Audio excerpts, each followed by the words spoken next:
by the Canadian Industrial Relations Board, but certainly we're calling on the pilots to get back to work, to get the planes in the sky, and to get passengers where they need to go. You'll recall that we voted in favor of and passed back-to-work legislation to keep Air Canada operational. We did that because air travel is essential for the Canadian economy, to the quality of life of everyday Canadians.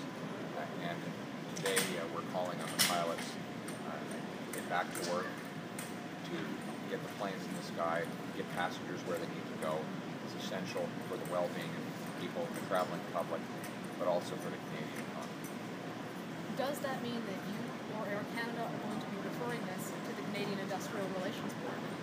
That would be the obvious next step.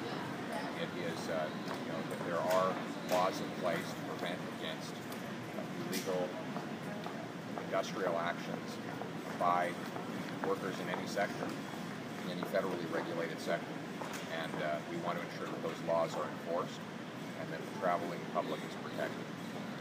Your government passed a law to stop this from happening, to stop the airline from being able to lock people out or the pilots or crews to strike. How effective is that legislation if we keep seeing these kinds of possible strike actions happening? We're very disappointed. We wanted those planes to be in the sky. There are people across the country who rely on this service to get where they're going, whether they're traveling to a family member's funeral, to a wedding, or if they're carrying out important business on behalf of their workplace.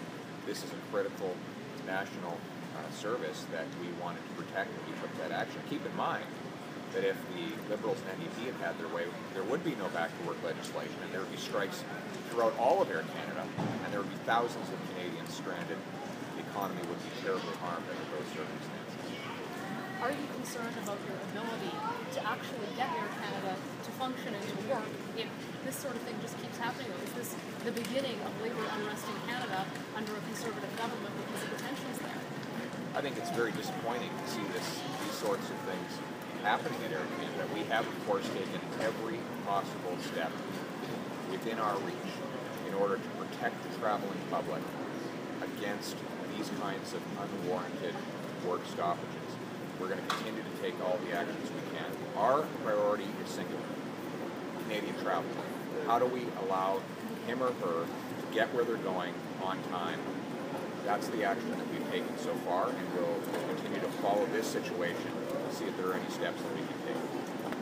What steps do you think you could take at this point? I know that it's developing, but what is the government considering doing in terms of action to get pilots back to work if they're not suddenly all struck down by the same flu? Well, there are statutes existing that allow work stoppages of this kind to be referred to the Canadian Industrial Relations Board. And that is an independent body that can examine the facts and come out with a finding. It has the power to act against anybody who's broken the law. And we encourage people to follow the law, get the planes in the sky, and get passengers where they need to go.